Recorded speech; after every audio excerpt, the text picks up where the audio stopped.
This is one of the sharpest pens in the land. More of a harpoon, really, poking and prodding the powerful and privileged in this country for some 30 years.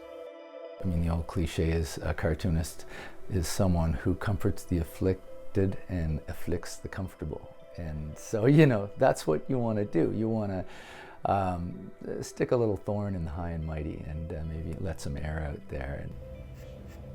It's a fine line to draw when the subject is tragic, and MacKinnon is painfully conscious of that. But nothing has put him to the test like the terrorist attack on the fellow cartoonists of Charlie Hebdo in Paris. And those people are doing the same job, essentially, that I'm doing in another democratic country. Suddenly, our profile of a political cartoonist and his triumphs becomes a discussion about how his work could put him in danger. They were drawing cartoons, you know. I mean, they were, you know, obviously they were abrasive cartoons, but they were cartoons. And there's something wrong if that kind of retribution comes from the simple act of drawing a picture. For MacKinnon, the cartoons he drew in the days after the Hebdo massacre were a true test of where to draw the line. You can still say what you want to say, almost every time, if you use your head and find a clever way of getting around the issue, of getting around, the problem of, you know, censorship and that kind of thing. It's just a matter of being creative. On this day, MacKinnon is pointing his pencil at Dalhousie University's administration for its handling of the controversy around its dental students accused of misogyny. Another dark subject that needs his deft touch. And, as always, he's staring at another 5 o'clock deadline. I've worked for nearly 30 years. I've used so many concepts, and it's a struggle every day, especially where you can see everybody else's cartoons out there and you don't want to do what other people are doing. It's a struggle to come up with something fresh and original. A typical Canadian kid, MacKinnon grew up with a hockey stick in one hand and a pencil in the other. In grade 9, he found himself sketching his NHL heroes, the likes of Ken Dryden. My Aunt Chris convinced me, oh, you're such a good drawer, Bruce, you should go ask the Casket for a job, because she knew that was my hometown paper. And I was crazy enough to believe her, and so I went into the publisher of the Casket, had a little meeting with my pile of pencil sketches, which must have been completely atrocious at the time, and he said, he gave me a job, and for the princely sum of $2.50 a week. MacKinnon soon opted for a career at the sketching table, and while still in university, landed what for him is an often angst-filled job at the Chronicle Herald. Yeah, there's a lot more pressure there. I remember when I first got on at the Herald, I wasn't even sure I could do one a day, and so I didn't promise them that. Decades on and thousands of cartoons later, he's still at the Herald. Can you tell me about the cartoon you're going to draw today? Yeah, they're having a little trouble at Dalhousie University. A tale of public outrage directed at Dalhousie's dental school and the university administration.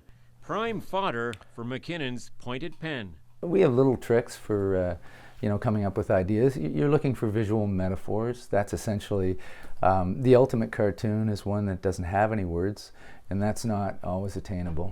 That's one of my favorite Mulrooney's just for the drawing. Just because there's a ton of cross-section. Okay.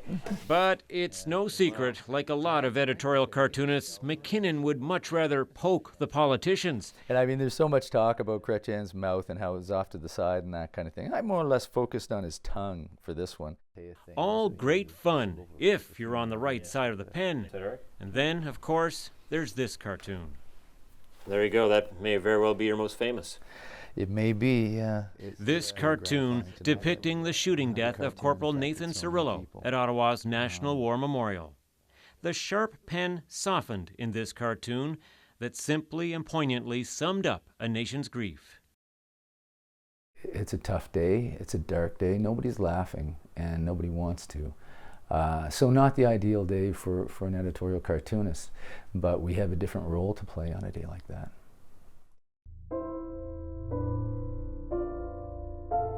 That day in Ottawa. A day unlike any other in our country's history. I was still thinking, I'm going to stick with my drawing, and then I realized, okay, no, this shooting in Ottawa is going to be the story of the day, so I have to change gears. Subtleties matter in a cartoon like that. People are going over it with a fine-tooth comb. They're quite prepared to be offended because of what happened. You know, people are angry and upset. But for me, it was more about getting the message through as clearly as possible, and it was a message of compassion. Not every day is that kind of day, nor has one of MacKinnon's cartoons ever garnered so much attention and praise across the country, in the U.S. media, around the world. MacKinnon gave the original cartoon to the Cirillo family. Some people are talking about a Pulitzer Prize. Yeah, I wouldn't count on it. What do you make of that? It's nice for people to talk, but That's pretty high praise. It is. It's very nice. Has it affected you in any way? Has it changed you in any way at all, the experience? I hope not. I'm still the same hermit cartoonist I always was before. I prefer to be left alone and to hide in the shadows and crank out my cartoons and fire off my spitballs.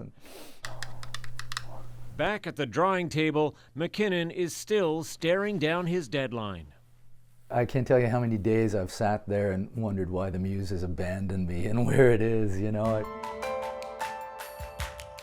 The Muse has delivered his take on the Dalhousie story. Sexism, misogyny, and the demand for high-ranking university officials to deliver justice. If a picture is worth 1,000 words, a piercing cartoon, well drawn, speaks volumes. Tom Murphy, CBC News, Halifax.